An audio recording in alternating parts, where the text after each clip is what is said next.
আমার বন্ধুগণ, আমার নবীজি মাঝে মাঝে বলতেন, আমার উম্মতের যদি কষ্ট না হতো মিসওয়াক করাকে আমি ওয়াজিব বানায়া দিতাম। আমার নবীজি তার জীবনের শেষ আমল করে গেছেন মিসওয়াক। মিসওয়াক দাঁত পরিষ্কার করে দুনিয়া থেকে বিদায় হয়েছে।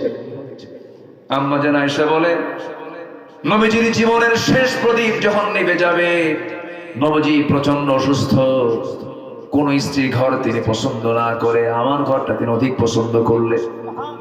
আমার ঘরে ঢুকলেন, বলেন হুমায়রা দরজা খোলো। কি বললেন? হুমায়রা বললেন, লাল টুকটুকে মহিলা, লাল টুকটুকে মেয়ে। আমার নবীজি খুব বউদেরকে খুব প্রশংসা করতেন। যে স্বামী বউয়ের প্রশংসা করবে আল্লাহর কসম সেই পরিবারে কখনো অশান্তি লাগে না। জোরে বলে সুবহানাল্লাহ। অন্যের বউ না, কিন্তু নিজের বউ, এটা যেন মনে থাকে। আমার নবীজি হুমায়রা বললেন, হুমায়রা দরজা খোলো। ভিতরে ঢুকলেন, বলছেন, আয়েশা জীবনের শেষ সময় মনে হয় পার করছি আমি, মনে হয় দুনিয়া থেকে বিদায় হয়ে যাব। আমার মাথায় একটু পানি ঢেলে দাও তো, প্রচন্ড মাথা ব্যথা হচ্ছে। নবীজির জীবনের শেষ সময় দুইটা রোগ প্রকাশ পেয়েছিল, একটা হলো মাথা ব্যথা এবং প্রচন্ড জ্বর। জ্বর এবং মাথা ব্যথা যার হবে তার সুন্নত কিছু আদায় হয়ে গেল, আলহামদুলিল্লাহ। নবীজি প্রচন্ড জ্বরাক্রান্ত হয়ে পড়লেন, প্রচন্ড মাথা ব্যথা হচ্ছিল। নবীজি বলছেন, আয়েশা মাথায় পানি ঢেলে দাও, মনে হয় আমার জীবনের শেষ সময়গুলো আমি পার করছি। হঠাৎ করে আমার নবীজি বালিশ নিলেন না, বললেন, আয়েশা তোমার উরুটা দিয়ে দাও। উরুতে মাথা রাখলেন, মাথা রেখে মাথায় পানি ঢেলে দেওয়া হচ্ছিল। হঠাৎ করে বলছেন, আয়েশা আযান তো বেলাল দিয়ে দিল, আমার তো মসজিদে যাওয়া দরকার। নবীজির 63 বছর পূর্ণ হয়নি এখনো, রাসূল দুনিয়া থেকে বিদায় নিবেন। আমার নবীজি বলছেন, আয়েশা আমি একটু ওঠার চেষ্টা করি। ওঠার চেষ্টা করলেন, জামাতে নামাজ পড়বেন এই নিয়ত করে। উঠতে নিয়ে তিনি কোমরটা হারায় ফেললেন, পারলেন না। মাথার চক্কর মেরে পড়ে নিতেই আম্মা জান আয়েশা তাকে ধরে ফেললেন, ধরে আবার শোয়া দিলেন। রাসূল বলছেন, আয়েশা রে বুঝতে পেরেছি জামাতে নামাজ আমার আর কিসমতে নাই, আমি মনে হয় আর জামাতে নামাজ পড়তে পারবো না, যে কোনো মুহূর্তেই দুনিয়া থেকে বিদায় হয়ে যাব। তোমার আব্বা জান আমার প্রিয় বন্ধু আবু বকরকে ডাক দিয়ে বলো, আজান যেহেতু হয়ে গেছে নামাজ তো পড়তেই হবে, আমার মুসল্লি যেন আমার আবু বকর যেন দাঁড়ায় আমার দায়িত্ব পালন করে নেয়। আমার নবী যেখানে ইঙ্গিত দিলেন আমার পরবর্তী খলিফার দায়িত্ব পালন করবে আমার আবু বকর। আল্লাহু আকবার বলেন। ইঙ্গিত দিলেন আমার আবু বকর পরবর্তী খলিফা হবে। আমার নবীজি ইঙ্গিত দিলেন নামাজের মধ্যে দিয়ে। কিসের মধ্যে দিয়ে বলেন? নেতৃত্ব আসবে কোন জায়গা থেকে? বলেন কোন জায়গা থেকে? নামাজ থেকে। নামাজের ইমাম হবে যে সমাজেরও ইমাম হবে সে, নামাজের নেতৃত্ব দিবে যে সমাজের নেতৃত্ব দিবে, সেটাই হচ্ছে ইসলাম।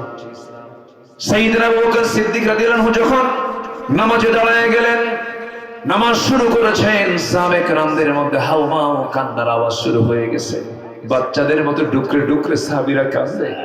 ওমর ফারুকের কান্নার মাত্রা আরো বেড়ে গেছে।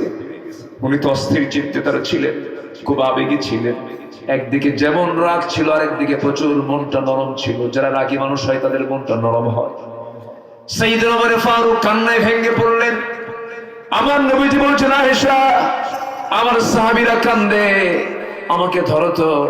জানালার কাছে নিয়ে যাওয়া হলো। জানালার ফাঁকা দিয়ে তিনি দৃশ্যগুলো দেখছিলেন। সাহাবীরা রুকু করে, সাহাবীরা সিজদা দেয়। আমার নবীজির চোখের দুই কোণা বেয়ে বেয়ে টপ টপ করে পানি পড়ছে। আম্মা জান আয়েশা তার চোখের পানিগুলো হাত দিয়ে মুছে দিয়ে বলছেন, ইয়া রাসূলুল্লাহ আপনি কাঁদেন কেন? সাহাবীরা তো নামাজ পড়ছে। আমার নবীজি বলছেন, ওরে আয়েশা আমি তো জানি আমার সাহাবীরা নামাজ পড়তেছে, কিন্তু আমার যে চোখের পানি দেখতেছো এই চোখের পানি আমার দুঃখের নয় রে আয়েশা, এটা আমার চরম আনন্দের চোখের পানি। তুমি কি জানো এই নামাজ কায়েমের সংগ্রাম করতে গিয়ে তায়েফের মানুষগুলো আমাকে পাগলা মনে করে মারছে। এই নামাজ কায়েমের সংগ্রাম করতে গিয়ে আমার বেলালকে মারতে মারতে রক্তাক্ত করেছে। আমার চোখের সামনে ইয়াসার আমার সাহাবীকে মুরগির রানের মতো 2 টুকরা করে শহীদ করে দিয়েছে। আমার খাব্বাবকে মারতে মারতে পিঠের চামড়া তুলে দিয়েছে। জ্বলন্ত অঙ্গের উপরে শুয়ে রেখে পিঠটা ঝাঁঝরা করে দিয়েছে। এই নামাজ কায়েমের সংগ্রাম করতে গিয়ে আয়েশা উহুদের ময়দানে এই যে দাঁত দেখো, দাঁত তো দুটো হারায় ফেলছি।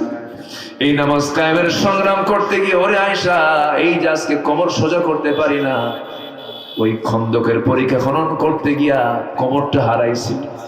এই নামাজ কায়েমের সংগ্রাম করতে গিয়া আমাকে ঘর বাড়ি ছাড়তে হয়েছে। সেই নামাজ আজকে রাষ্ট্রীয় পর্যায়ে কায়েম হয়ে গেছে। আয়েশা, এই আনন্দ দেখে আমার চরম আনন্দ পেয়ে আমি কান্না কাঁদতেছি, আমার আনন্দের কান্না আমি কান্দি। এই কথা বলেই বলছেন, আয়েশা রে, আমি মনে হয় বাঁচবো না। দেখো তো মুখটা কেমন যেন একটু গন্ধ গন্ধ লাগে, একটা মেসোয়াক এনে দাও তো। নবীজি তার জীবনের শেষ আমল করেছেন কি করা বলেন? মেসোয়াক করা। আমার নবীজি যখন বললেন, আম্মা জান আয়েশা বলেন, আমি রাসূল কি রেখে আমি কেমনে যাব? 1 সেকেন্ডের জন্য বের হতে পারছি না, নবীজি কষ্ট পাবেন। আমার ভাই আব্দুর রহমানকে ডাক দিলাম, ভাই আব্দুর রহমান ইবনে আবু বকর, এইদিকে আসো। নবীজি মেসওয়াক চাচ্ছেন, একটা মেসওয়াক এনে দাও তো। মেসওয়াক এনে দেওয়া হলো। সেই মেসওয়াকটা আমার নবীজির হাতে আগে না দিয়া আম্মা জান আয়েশা মেসওয়াকটা নিয়ে চাবায়া চাবায়া নরম করে দিলেন। নবীজির যেন কষ্ট না হয়, আমার নবীজি মেসওয়াকটা নিলেন। মেসওয়াকটা নিয়ে মেসওয়াক শুরুর আগে আমার নবীজি মেসওয়াক শুরুর আগে ওই মেসওয়াকের লাগায় লাগানো আম্মা জান আয়েশার থুতুগুলো আমার নবীজি চুষে চুষে পান করতেছেন।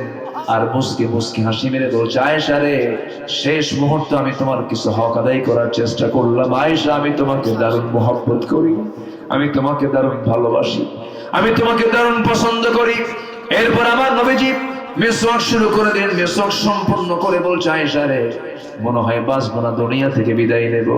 দেখো তো আমার কলেজার টুকরা ফাতিমা কই?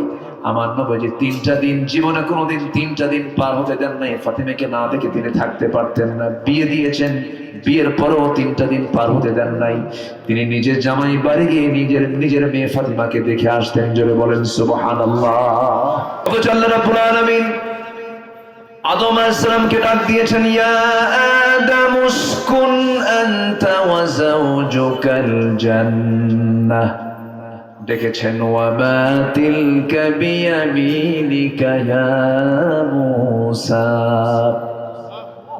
ডাক দিয়েছেন, ইয়া ইয়াহইয়া খুযিল কিতাবা বিকুওয়া, ইয়া যাকারিয়া ইয়া ইয়াহইয়া ইয়া মূসা ইয়া ইব্রাহিম। কিন্তু ইয়া মুহাম্মদ কোথাও নাই। গোটা কোরআন আপনি খুঁজে দেখেন, কোথাও পাবেন না। বরঞ্চ আমার আল্লাহ নবীর নাম যেখানেই নিয়েছেন সেখানেই তার গুণ প্রচার করেছেন। মুহাম্মাদুর রাসূলুল্লাহ ওয়াল্লাযীনা মাআহু আশিদ্দাউ আলাল কুফফারি রুহামাউ বাইনাহুম تراهم ركعا سجدا يبتغون فضلا من الله ورضوانا। জোরে বলুন আল্লাহু আকবার। আল্লাহ রাব্বুল আলামিন আরেক জায়গায় বলছেন, ওয়া মা মুহাম্মাদুন ইল্লা রাসূল قد خلت من قبله الرسل। আল্লাহ তাআলা আরেক জায়গায় ডাক দিচ্ছেন, ইয়া আইয়ুহাল মুসাম্মিল কুমিল লাইলা ইল্লা কালিলা নিসফাহু আও ইনকুস মিনহু কালিলা আও জিদ আলাইহি ওয়ারাত্তিলিল কুরআনা তারতিলা। আরেক জায়গায় ডাক দিচ্ছেন, ইয়া আইয়ুহাল মুদ্দাসসির কুম ফাআনযির ওয়া রাব্বাকা ফাকাব্বির ওয়া সিয়াবাকা ফাতাহহির ওয়ার রুজজা ফাহজুর। আল্লাহ রাব্বুল আলামিন আরেক জায়গায় বলছেন, রাসূল কি সুন্দর করে ডাক দিচ্ছেন, ইয়া আইয়ুহার রাসূল বাল্লিগ মা উনজিলা ইলাইক। আর এই জায়গায় যেখান থেকে আমি তেলাওয়াত দিয়ে শুরু করেছি, এখানে কি সুন্দর করে ডাক দিচ্ছেন, ইয়া আইয়ুহান নাবিয়্যু ইন্না আরসালনাকা শাহিদাও ওয়া মুবাশশিরাও ওয়া নাযীরাও ওয়া দা'iয়ান ইলাল্লাহি বিইذনিহি ওয়া সিরাজাম মুনীরা। জোরে বলুন আল্লাহু আকবার। হে আমার নবী, হে আমার রাসূল, হে বস্ত্রাচ্ছাদনকারী, এরকম করে আমার রাসূলকে আল্লাহ রাব্বুল আলামিন অন্য কোন বাচক শব্দ প্রয়োগ করে ডাক দিয়েছেন, কিন্তু নাম ধরে ডাকেন নাই। সে রাসূলের নাম, সে রাসূলের সম্মান কত দিয়েছেন একমাত্র কে? আল্লাহ। আমার আল্লাহর পরিচয় সবাই জবান খুলে বলেন আলহামদুলিল্লাহি রাব্বিল আলামিন। আর আমার নবীর পরিচয় হলো ওয়ামা আরসালনাকা ইল্লা রাহমাতাল লিল আলামিন। আল্লাহু আকবার। কি নবীর শান, কি নবীর মর্যাদা। আমার নবীর জন্ম যখন হলো, জন্মের আগেই বাপ চলে গেছে, জন্মের 6 মাস আগে বাপ নাই। আমার নবীজির জন্ম হলো, মা আমিনার ঘরে একটা আলো চলে আসলো। মা আমিনা রাসূলকে দেখে না রজরে ছাড়াই কান্নায় ভেঙে পড়েন, কারণ সন্তান ভূমিষ্ঠ হলে সন্তানটা ওই মা সবার আগে করে দিতে চান যে লোকটার কোলে, সেই লোকটা দুনিয়াতে নাই। মা আমিনার চরম কষ্ট, সন্তান দেখলে তার কান্না বেড়ে যায়, স্বামীর কথা মনে হয়ে যায়। একদিন স্মৃতিচারণ করতে নিয়ে নবীজির পিতৃ আবু তালেব যদিও মুসলমান ছিলেন না, ইসলাম কবুল করেন নাই, যদিও তিনি কাফের ছিলেন, কিন্তু ভদ্র কাফের। আমি আমার ভাষায় এই কথাটাই বলি, এবং তিনি শব্দ সম্বোধন করে, সম্মান সূচক শব্দ সম্বোধন করে, কারণ তিনি বেয়াদব ছিলেন না। আবু তালেব একদিন স্মৃতিচারণ করতে নিয়ে রাসূলকে বলছেন, ও আমার ভাতিজা মুহাম্মদ, আমি তোমার বাল্য জীবনের একটা স্মৃতিচারণ করতে চাই। কি চাচা আপনি বলেন? বলে ফেললেন, আমার ভাতিজা, তোমার যখন জন্ম হলো, 3 দিন যখন তোমার বয়স, আমি তোমাকে দেখতে গেলাম রাতের বেলা। দেখি তোমার মা তোমার পাশে নাই। তোমার পাশে থেকে দূরে এসে কান্নায় ভেঙে পড়ছে। তোমাকে তিনি টাইম দিচ্ছেন না, তুমি একাকি পড়ে আছো চাঁদনি আকাশের নিচে। সেই সময় আমি লক্ষ্য করে দেখলাম তোমার পাশে কেউ নাই, কিন্তু তুমি তোমার ডান হাতটা যখন বাম দিকে নিয়ে আসো, আকাশের চাঁদটা বাম দিকে যায়। তুমি যখন তোমার হাতটা যখন বাম হাতটা যখন ডান দিকে নিয়ে যাও, চাঁদটা ডান দিকে চলে যায়। আর 2টা হাত দিয়ে যখন চাঁদের দিকে তাকায়, যখন হাতটা নিচের দিকে নিয়ে আসো, আকাশের চাঁদ তোমার দিকে নিচের দিকে নেমে আসে। কতটুকু সত্য তুমি বলো? সঙ্গে সঙ্গে আমার রাসূল বললেন, চাচা, জন্মের পূর্বেই আমি আমার বাপকে হারাইছি। জন্মের পরপর আমার মা স্বামীর চিন্তায় তিনি বেশি পেরেশান হয়ে পড়েছিলেন। আমার মা আমাকে দেখলেই কান্দেন, আমার মা আমাকে দেখলেই তার কান্না থামাতে পারেন না। স্বামীর কথা মনে হয়ে যায়, আমার থেকে দূরে চলে যান। সেই নিঃসঙ্গতা দূর করার জন্য আমার আল্লাহ সেই সময়টুকু আকাশের চাঁদ আমার জন্য খেলনা বানাইয়া দিয়েছিলেন। জোরে বলি সুবহানাল্লাহ। নবীর চোখে, নবীর হাতের ইশারায় আকাশের চাঁদ পর্যন্ত দ্বিখণ্ডন হয়ে গেছে। আল্লাহু আকবার বলে। ইনশাক্কাল কমর, চাঁদ 2 ভাগ হয়ে গেছে। সুবহানাল্লাহ, সুবহানাল্লাহ, সুবহানাল্লাহ। আগামীর দেশ আমরা দেখতে চাই কোরআনের দেশ, কোরআনের দেশ, কোরআনের দেশ। রাজি আছেন কারা কারা? হাত উঁচু করে দেখেন মুসলমান।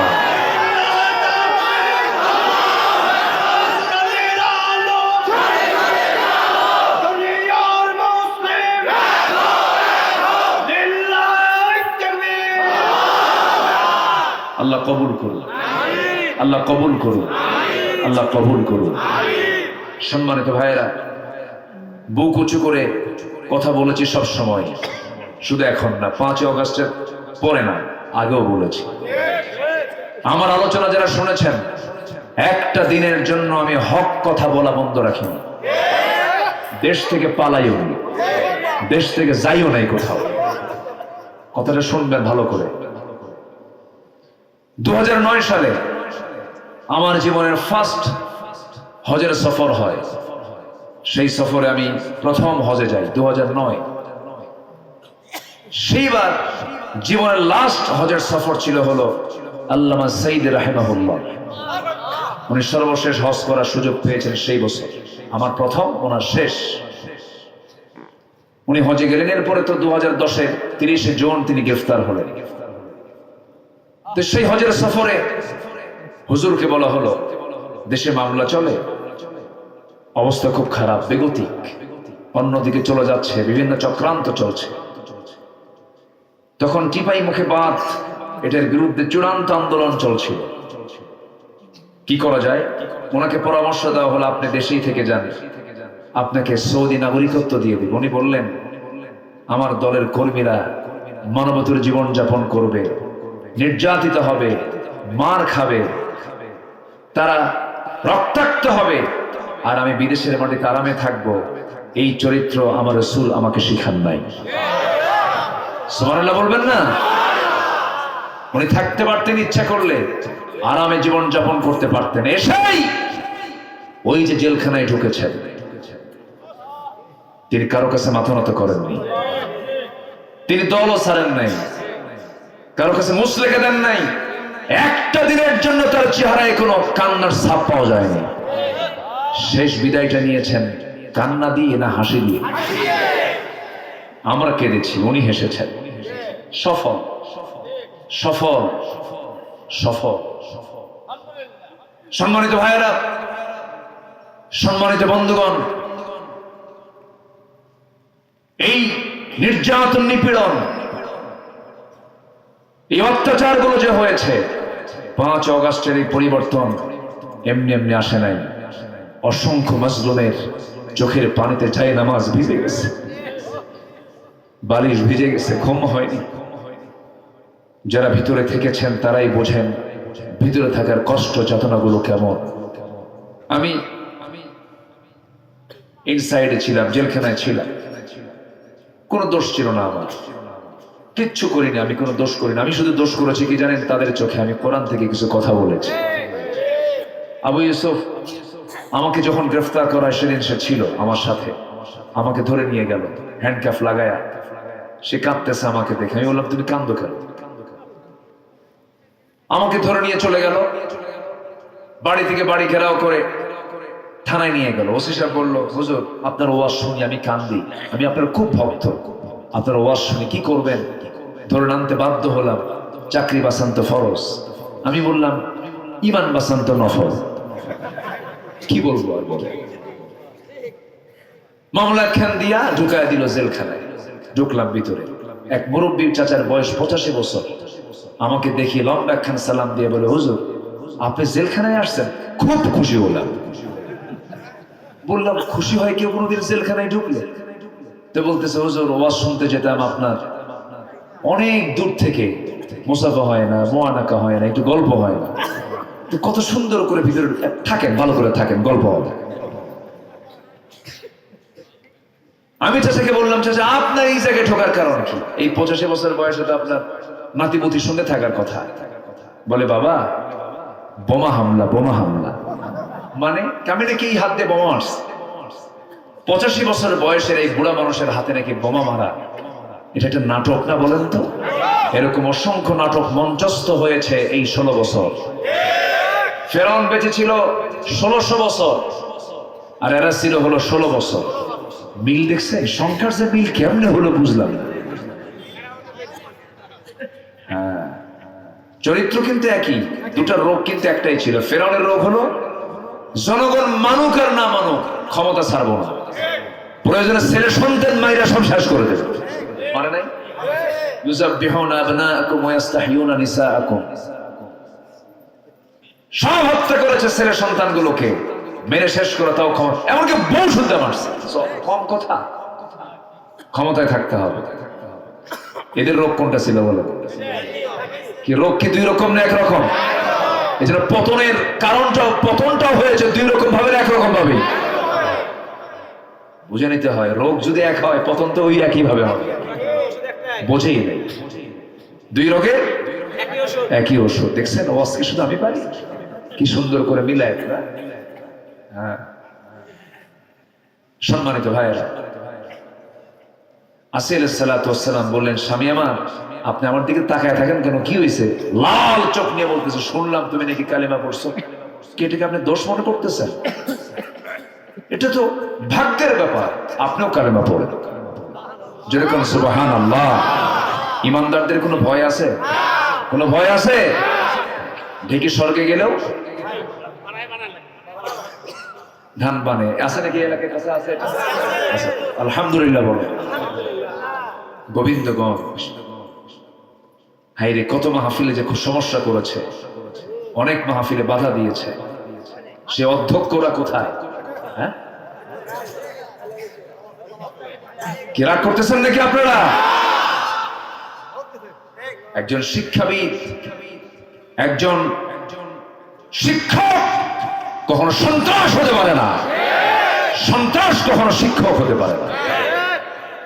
আমার দেশে কিছু শিক্ষক নামের কলঙ্ক আছে, আছে না নাই?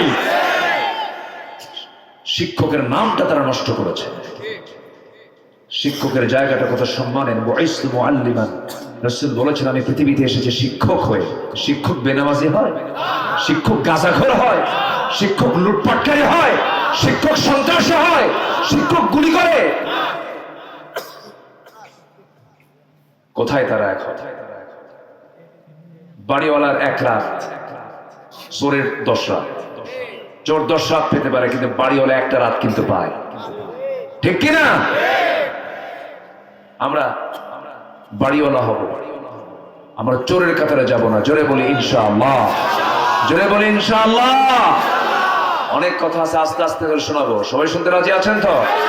কারো কোনো সমস্যা নাই? কিন্তু মূল টাইম পার করছে আবু ইউসুফ, একদম গোল্ডেন টাইম। মাহফিলের মূল যে টাইম ও খাইছে না, আমি খুশি হয়েছি। মানে আলোচনায় 11টার পরে বক্তা ওঠা মানে কি জানেন? পাগলির সাথে ঘর সংসার করা। কথা বুঝছেন ভাই? খুব কঠিন আলোচনা করা। তা আমি খুব খুশি যে একটা লোক নড়ছেন না, একদম পিন পতন নীরব হয়ে কথাগুলো শুনছেন। আমি খুবই খুশি। এই চিত্র যেন দোয়া পর্যন্ত থাকে, আমি এই দোয়াটা করি। আল্লাহ কবুল করুন, জোরে বলি আমিন। আমার দিকে তাকান। তাহলে চরিত্র খুঁজতে হবে কয়জনের মাঝে? বলেন কয়জনের মাঝে? সে একজন ব্যক্তিটাকে মুহাম্মদুর রাসূলুল্লাহ সাল্লাল্লাহু আলাইহি ওয়াসাল্লাম, যার নাম শুনলে দরুদ পড়া ওয়াজিব। কি দাম আল্লাহ পাক আমার রাসূলকে দান করেছেন। আমার রাসূলকে কি দাম দিয়েছেন আমার আল্লাহ তাআলা। গোটা কোরআন যার উপরে নাযিল হলো সেই নবীর নাম আল্লাহ তাআলা কোথাও সরাসরি নেন, কম কথা, কোথাও নেন। কোন আদর্শের দিকে যাও তুমি? নবীর আদর্শের দিকে ফিরে আসো। তিনি কি? আল্লাহ বলছেন ইন্না আরসালনাকা শাহিদান ওয়া মুবাশশিরান ওয়া নাযীরান ওয়া দাঈয়ান ইলা আল্লাহি বিইذনিহি ওয়া সিরাজাম মুনীরা। আল্লাহু আকবার বলো। এই লকবগুলো কে দিচ্ছেন? এই উপাধিগুলো কে দিচ্ছেন? আল্লাহ। আল্লাহ তার রাসূলকে বলছেন আপনি শাহিদ, আপনি মুবাশশির, আপনি নাযীর, আপনি দাঈ। আল্লাহু আকবার বলো। আপনি সাক্ষী, আপনি সুসংবাদদাতা, আপনি ভীতি প্রদর্শনকারী, আপনি দাঈ, আপনি দাওয়াত দানকারী। কার পথে? আল্লাহর পথে। সম্মানিত ভাইয়েরা, সে রাসূল কেমন ছিলেন? কোরআনের আয়নায় আমরা একটু তাকে দেখবো আজকে। শুনতে রাজি আছেন তো? আমার নবীজি 15টি অনুকরণীয় আদর্শ আজকে আমরা শিখে যাব। কয়টা বলেন তো? 15টি। আমি কি একটাও বলেছি? একটাও কি বলেছি? নুরু ওয়াজ কি শেষ না শুরু? আলোচনা করব জি। ওঠে কেন চাচা? বসো। আবার পিছন থেকে দেখে ওঠা শুরু হয়েছে। ওঠার সিলসিলা শুরু হলে একটু বেকায়দা, একটু বসেন না। বহু সময় তো আমরা এদিক সেদিক ব্যয় করি। একটু আর কিছু সময় আমি চেয়ে নিচ্ছি এই পয়েন্টগুলো যেন আমি শেষ করতে পারি। জোরে বলি ইনশাআল্লাহ, আরো জোরে বলি ইনশাআল্লাহ। আমি খুব বেশি কষ্ট আপনাকে দেব না, একটু বসুন, আমাকে থেকে সহযোগিতা করুন। সম্মানিত ভাই, মাহফিলকে সফল করার দায়িত্ব আমার একার না সবার? সবার। আপনি থাকলেই মাহফিল সফল হবে যদি আমলের নিয়তে শুনি। আল্লাহ কবুল করুন, জোরে বলি আমিন। সম্মানিত ভাই, 1 নম্বর হচ্ছে আমরা দাওয়াত দেব। রাসূল একজন দাঈ ছিলেন, ও দাঈয়ান, তিনি দাঈ। আমরা দাঈ হব, দাওয়াত দেব মানুষকে। কার পথে? আসতে বললেন না, কার পথে? আল্লাহ। একটু জিকির করি লা ইলাহা ইল্লাল্লাহ, আরো জোরে লা ইলাহা ইল্লাল্লাহ, লা ইলাহা ইল্লাল্লাহ।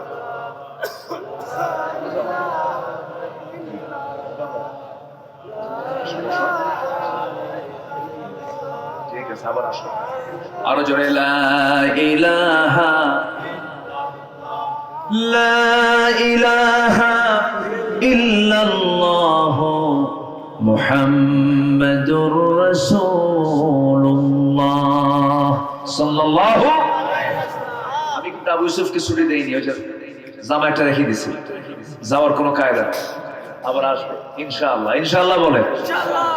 সব আমার হাতে গড়া, আমার স্নেহধন্য, আমাকে খুব ভালোবাসে জানেন, আমিও খুব মহাব্বত করি আলহামদুলিল্লাহ। বসুন, আমরা নবীর আদর্শ শিখে যাব আজকে আমলের নিয়তে, জোরে বলি ইনশাআল্লাহ। এক নাম্বার আমরা দাওয়াত দেব মানুষকে, কার পথে? আসতে বলবেন না, কার পথে? যুবকরা তুমি দাওয়াত দিবা, তুমি যদি বিড়ি খাও তাহলে কি হবে? আমার দেশে সাধারণ মানুষ বেশি না বিড়ি খাওয়া মানুষ বেশি?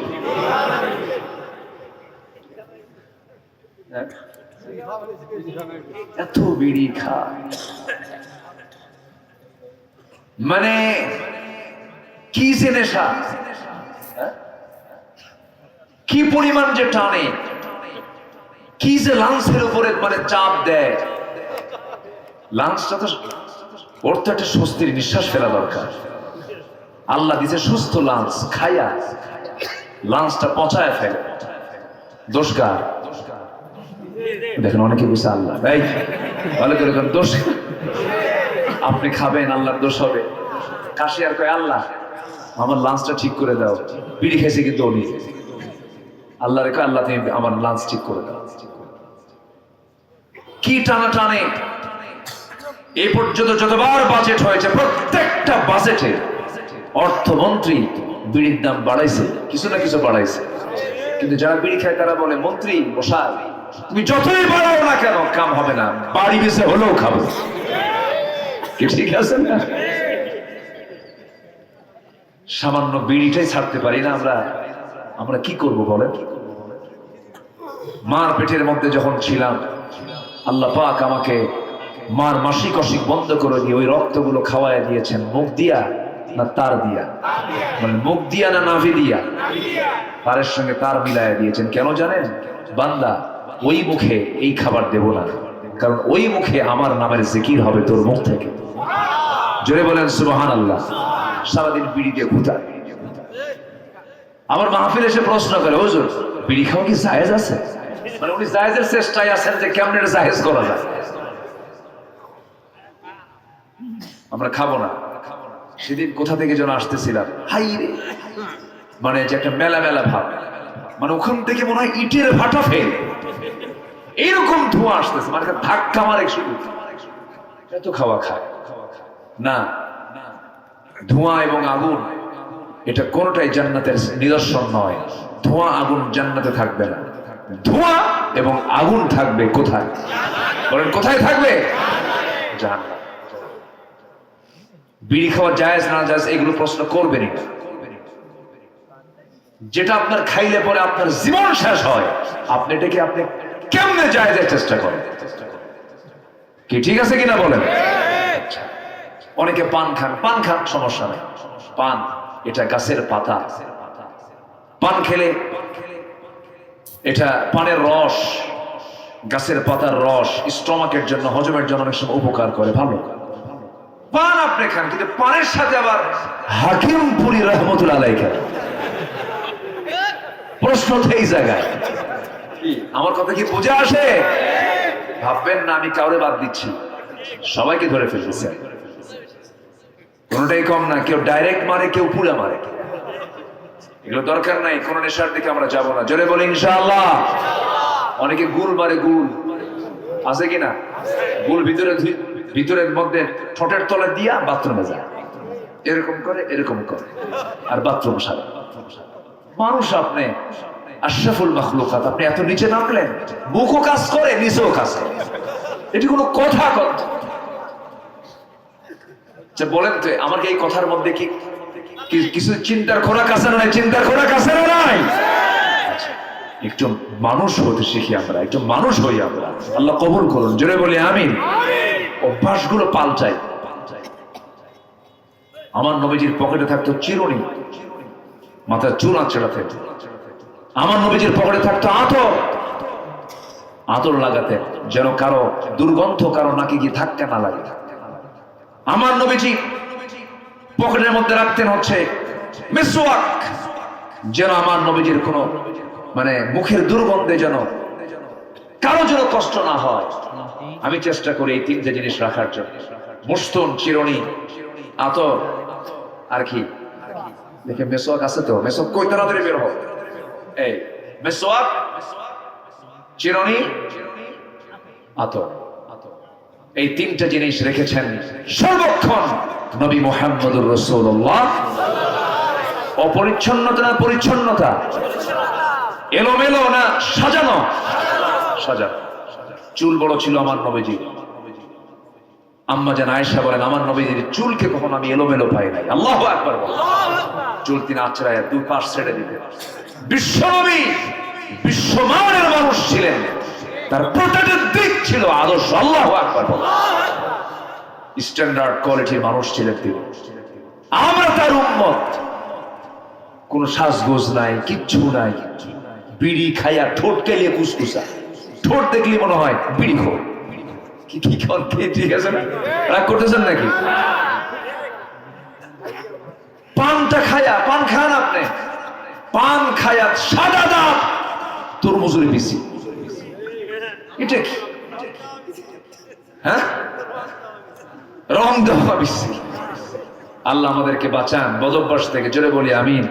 আমি মনে হয় খুব কষ্ট দিচ্ছি, কষ্ট দিচ্ছি না তো? কষ্ট পাচ্ছেন?